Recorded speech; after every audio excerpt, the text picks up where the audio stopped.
Force. We are from the heart of the Sulu Sea, isa sa pinakamatandang bayan mula sa mga isla ng Panay. Kasalukuyang bahagi ng lalawigan ng Palawan, ang Banwa Takhanayang Silyo, Miyan na Mapon, Banwa Tanara.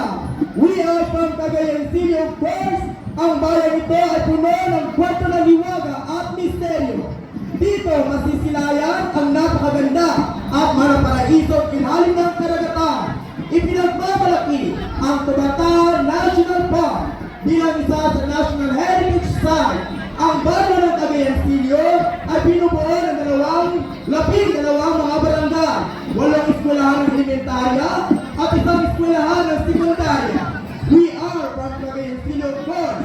Ang baryo nito ay pinamumunuan ng matuod na sinisiro na servisyo ng aming buting mayor, Engineer Sergio S. Zapalia, DC Mayor, Honorable Lori Sinanor, Sangguniang Bayan Members, Honorable Emiliano Picuñal, Honorable Jerry Epuca, Honorable Elma Sipamila, Honorable Noli Ibundal, Honorable Joliet Idusa, Honorable Rachel Escayao, Honorable Narciso T. Magbanwa, Honorable Victoria C. Magbanwa, Honorable Romeo P. Sipico, Honorable Ramon S. Atilano Jr., Miss Janet Timuñag, Municipal Budget Officer, Honorable Melissa Sipunales, Punong Barangay, Delegation Head, Sally Jibunda, Assistant Delegation Head, Melbourne Sabrina Rodrigo Ebunbon, Athletic Manager, Albert Ticonde, Floor Manager, Reggie Tibunbon, Finance Officer, Levi Sipunales, Rosilian C. Escobin, Medical Officer, Dr. Zola C. Calica,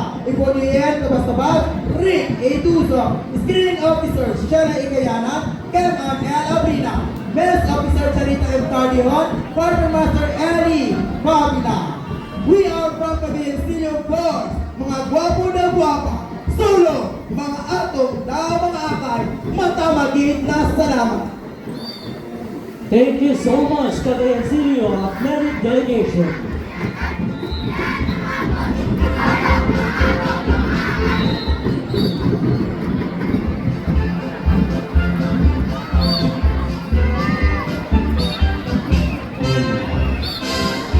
Recognizing the participation of Princess Ordua Elementary School from Narco.